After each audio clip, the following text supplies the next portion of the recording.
Part 2 on picky eaters. All right, this is something I see way more often than I would like to see. And the reason your child is a picky eater is their tummy doesn't feel good. They don't feel good.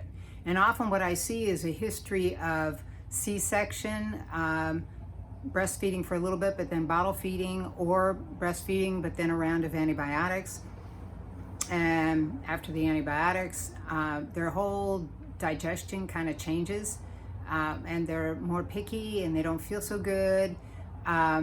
So what a real good diagnostic 7-day trial is to take them off all dairy products and all gluten products. That's wheat, rye, barley, and oats. All right, so you can put them, you can be giving them brown rice, cereal, and things like that, but no dairy for just 7 days. You can substitute, depending on how old they are, you can use a combination of coconut milk and almond milk for 7 days, even 5 days. You're going to start seeing changes. It takes about 3 days for a food to get out of the system. And the reason I'm saying dairy and gluten is they're the biggest baddest as far as our guts not feeling good when we eat them.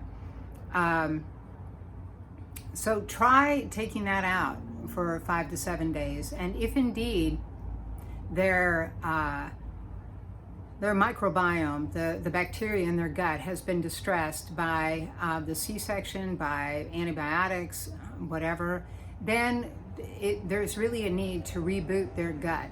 And in my resource guide, I've got a few beginning ideas. Certainly fermented foods, if you can get raw sauerkraut or raw pickles.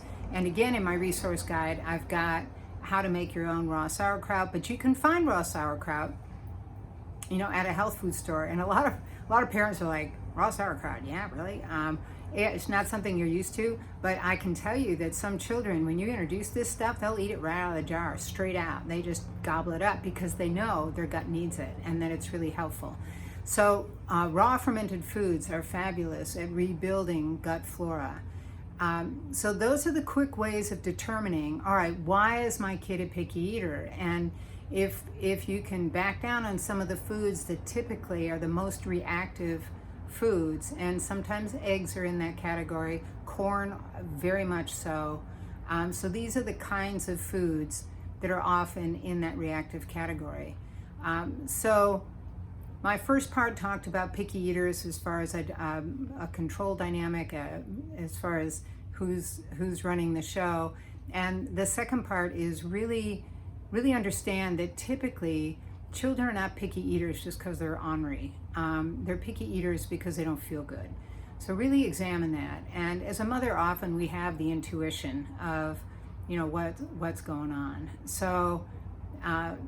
So you can go to my resource guide. If you click on the link near this video, you can see some resources for picky eater kids and raw fermented foods.